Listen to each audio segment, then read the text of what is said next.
नमस्कार मित्रों, आर के ज्ञान दृष्टि में आप सभी का स्वागत है।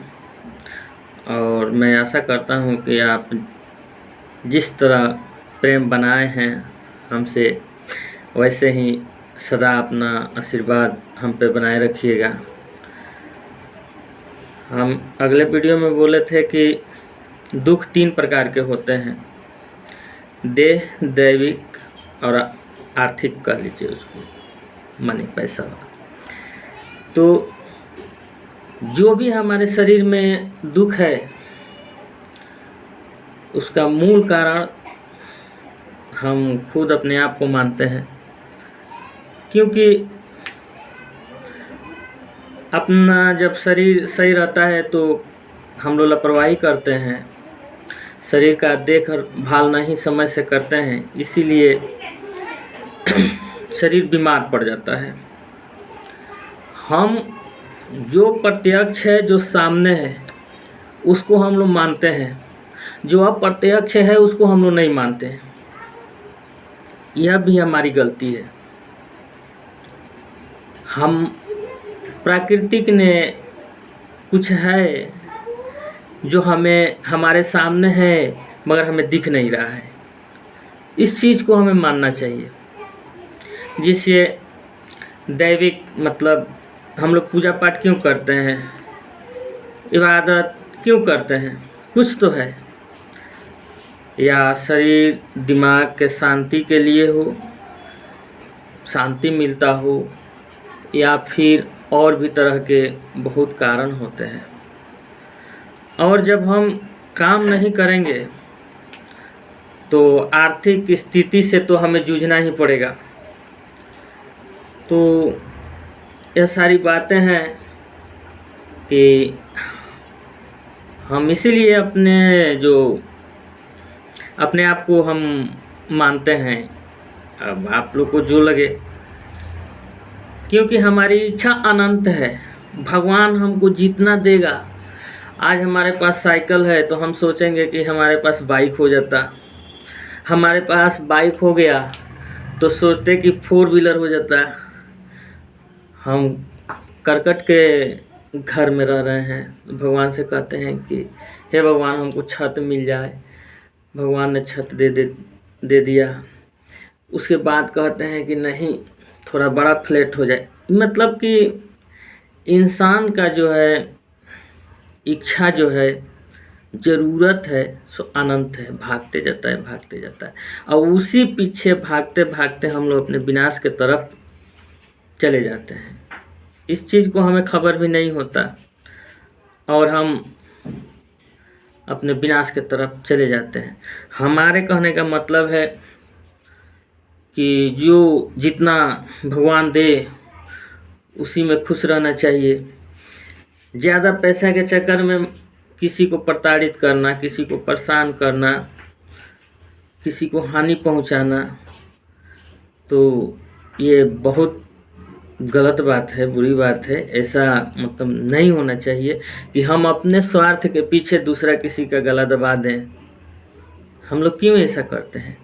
क्या हम दूसरे किसी का गला दबाएंगे तो हमारा कोई नहीं दबाएगा? तो मगर यह बात सभी समझ नहीं पाते हैं, मगर समझना पड़ेगा। जब तक आप नहीं समझिएगा, याद रख लीजिए कि आपको वो नहीं छोड़ेंगे। हम लोग प्रकृति को नहीं मानेंगे। मतलब प्रकृति के सामने हम लोग क्या हैं? शून्य हैं। थोड़ा सा औकात है हम लोग का, क्या है? कुछ नहीं है। मगर हम मानव को भ्रम हो जाता है, थोड़ा सा क्या शक्ति मिल गई और समझता है कि हम सम्राट हो गए। थोड़ा सा धन मिल गया और समझता है कि हम बहुत बड़का पूंजीपति हो गए। अरे भगवान से डरो, डरना चाहिए।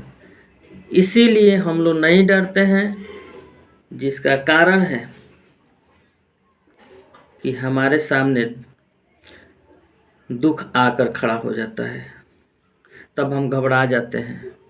हम सोचने लगते हैं भाई हम कैसे फंस गए इसमें। अरे फंसने का कारण भैया हम ही हैं। हम जब दूसरे के लिए गड्ढा खोनेंगे तो हमें तो गिरना ही पड़ेगा। विनाश का कारण हम ही हैं। अहंकार हो जाता है हमारे अंदर। क्या भगवान थोड़ा सा धन दे दिए, हमारे अंदर अहंकार हो गया। क्या भगवान थोड़ा सा हमें शक्ति प्रदान कर दी, हम हमारे अंदर अहंकार हो गया, घमंड हो गया। और उसी घमंड के वही मूल कारण है हमारे विनाश का। हमारे अंदर घमंड आ गया, अहंकार आ गया, तो फिर भैया झेलना ही पड़ेगा। उससे बड़ा कोई नहीं है सृष्टि में, पूरा ब्रह्मांड में। डरना चाहिए तो भगवान से डरना चाहिए। इंसान की क्या औकात है, इंसान का कोई वैल्यू नहीं है, इंसान का कोई औकात नहीं है। हाँ, इंसान यही कर सकता है, जिसके पास ज्ञान कम है, बुद्धि कम है, राय दे सकता है, उसको रास्ता बता सकता है। चल के नहीं दिखा सकता है कोई, बता देगा, चलना तो आप ही को होगा। एक बार एक भगवान के भक्त थे और वह भगवान को बहुत पूजा पाठ करते थे। और कुछ दिन हो गया तो उनको लगा कि थोड़ा भगवान से बात करना चाहिए, तो उन्होंने भगवान को बुला दिया और भगवान भी आ गए। जब भगवान आए तो पूछे कि बोलिए काहे लिए बुलाए हो। वह व्यक्ति कहने लगा कि हे प्रभु, हम मानव हैं, अपना बचाव, अपना रक्षा सुरक्षा खुद से नहीं कर सकते हैं, तो हमारी जो बचाव है उसका जिम्मा आप ले लीजिए कि हम कोई मुसीबत में फंसेंगे तो आप हमारी रक्षा कीजिएगा। भगवान कहे अच्छी बात है। उन्होंने कह दी कि हाँ ठीक है, कहीं तुम मुसीबत में फंसोगे याद करना, हम बचा लेंगे तुमको। नहीं भी याद करोगे तो हम तुमको मुसीबत में नहीं फंसने देंगे। तो वह भक्त जो था, नाहर समझते हैं, नाहर पानी रहता है नाहर में, उस पे बांध होता है, उस बांध से जा रहा था भक्त और पागल हाथी सामने से आ रहा था। बहुत दूर हाथी को देखा जब भक्त, तो कहा कि हम नहीं हटेंगे, हम तो भगवान के भक्त हैं, हमको भगवान वचन दिए हैं कि बचा लेंगे, हम क्यों डरें, हम क्यों भागें। अब भगवान देख लिए उसकी अज्ञानता को देख रहे हैं, अब क्या करें। भगवान खुद महावत के रूप में उसके ऊपर, वो पागल हाथी था, उसके ऊपर आके बैठ गए साधारण शरीर में। और जब हाथी नज़दीक आया तो बोलने लगे, आजी साइड हो जाओ, हट जाओ, हट जाओ, तुम कौन हो भाई, हाथी पागल है, साइड हो जाओ, हट जाओ। मगर इसको तो लग रहा था कि भगवान हमको बचाने का प्रतिज्ञा किए हैं, लिए हैं, तो हमको क्या बात का डरना, हाथी पागल हो चाहे सोनकल हो, उससे क्या मतलब है। भाग नहीं रहा था। तब तक धीरे धीरे ये भी आगे बढ़ रहा था, हाथी भी उधर से आगे बढ़ रहा था। अब हुआ ये कि दोनों आमने सामने आ गए और महावत चिल्ला रहा है, ये सुन नहीं रहा है कि भगवान तो हमको जब कहे हैं तो बचाएंगे। बस हाथी ने क्या किया, उसको सूंड में लपेट के पानी में फेंक दिया। वह व्यक्ति बहुत मायूस हुआ और कहने लगा भगवान को कि हे भगवान, आप तो हमें बचाने का वचन दिए थे, फिर ये हाथी हमको क्यों फेंक दिया। क्या जो आप बोले थे, झूठ बोले थे हमसे, हमको दिलासा दिए थे कि हाँ बचा लेंगे, मगर जब वक्त आया तो बचाए ही नहीं, आए ही नहीं। भगवान क्या होता है, ऐसे ही आदमी के अंदर गुरूर आ जाता है, अहंकार आ जाता है, घमंड आ जाता है। कहने का मेरा मतलब यह है कि अहंकार, घमंड, गुरूर जो है, इसको भ्रमित कर देता है, दिमाग को भ्रमित कर देता है। ये स्थिति में जब भगवान सुने उसकी पुकार, कह रहा था, तो फिर भगवान हाथी के शरीर से विलुप्त होकर सामने आ गए अपने रूप में कि भाई चलो इस रूप में ये पहचानता है तो इसी रूप में चले। बोले हाँ बोलो क्या कर रहे हो। तो वो अपना दुखड़ा कहने लगा, प्रभु आप तो कहे थे कि बचा लेंगे, आज जब ज़रूरत पड़ा तो आप अबे नहीं किए, हमको हाथी पानी में फेंक दिया, मार दिया होता तब भगवान कहें कि अरे मूर्ख, वो तो तुमको मारिए देने वाला था, मगर उस पे हम थे। अभी देखो कि उस पे कोई बैठा है। देखा भक्त, कह रहा है नहीं बैठा है। तो भगवान बोले हम ही बैठे थे, और हम तुमको महावत के रूप में मना कर रहे हैं कि हट जाओ, साइड हो जाओ, साइड हो जाओ, मगर तू साइड नहीं हो रहा है। गलती तेरी है, मेरी है। मेरा अनंत रूप है, हम कब किस रूप में कहाँ आ जाएं, तो हमें पहचानना तुम्हारा काम है।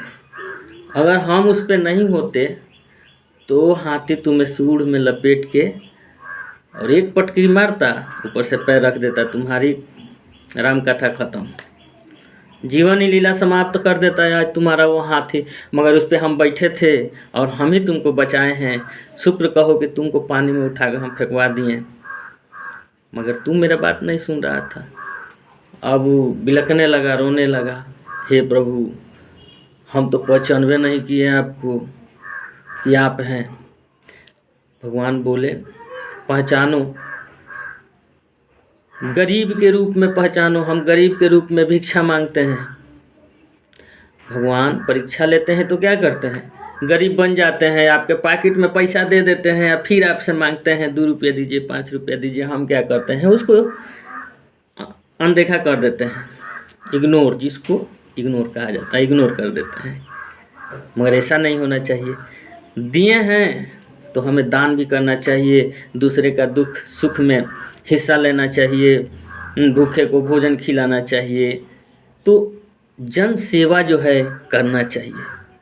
क्या पता, लोग बुजुर्ग लोग कहते हैं कि ना जाने किस रूप में मिल जाए भगवान, सही बात है। तो इसी के साथ में यह वीडियो और लंबी हो जाएगी, तो इसी के साथ मैं आपसे विदा लेना चाहता हूँ और आपसे आग्रह करता हूँ कि जिस तरह आप यह प्रेम हमें दे रहे हैं, ऐसे ही प्रेम अपना हमारे सर पे सदा बनाए रखिएगा। और हमें लाइक सब्सक्राइब करना मत भूलिएगा, शेयर कीजिएगा। और ऐसी बात है कि लास्ट में यह आपसे कहना चाहता हूँ कि हमारे वीडियो में भैया आप देखिए चाहे मत देखिए, हम आंडू फांडू फिल्म या वो सब हम नहीं बनाते हैं। हमारे वीडियो में आइएगा, आध्यात्मिक के ज्ञान मिलेगा। लेना है लीजिए, नहीं लेना है कोई बात नहीं है। मानव, हम लोग मानव हैं, हम सतमार्ग बताएंगे आपको। आपको चलना है नहीं चलना है वो आपके ऊपर है। हम जो जानते हैं हमारे अंदर जो है वो हम अपने अंदर से जन जन तक पहुंचाना चाहते हैं। सबसे कहना चाहते हैं कि बूढ़े बुजुर्ग का सेवा करो, माता पिता का सेवा करो। सबसे बड़ी पूजा, सबसे बड़ी धाम वही है, माता पिता हैं, हमारे घर के बुजुर्ग हैं, उनकी सेवा करो, उनको कोई तकलीफ़ ना हो। और जनहित में गरीब वरीब हो तो उन सबका भी कल्याण कर दो भाई। कहें कि भगवान सबको सक्षम नहीं बनाए हैं, और जिसको बनाए हैं वो थोड़ा कृपा करें, जनहित में भी कुछ दें और उस सन का भी सहयोग करें। तो इसी के साथ मैं कहना चाहता हूँ कि सुख और दुख, देह, दैविक, आर्थिक, जो भी दुख है कारण तो हम ही हैं, हम खुद उसका जिम्मेवार हैं। इसी के साथ नमस्कार दोस्तों, जय हिंद, जय भारत।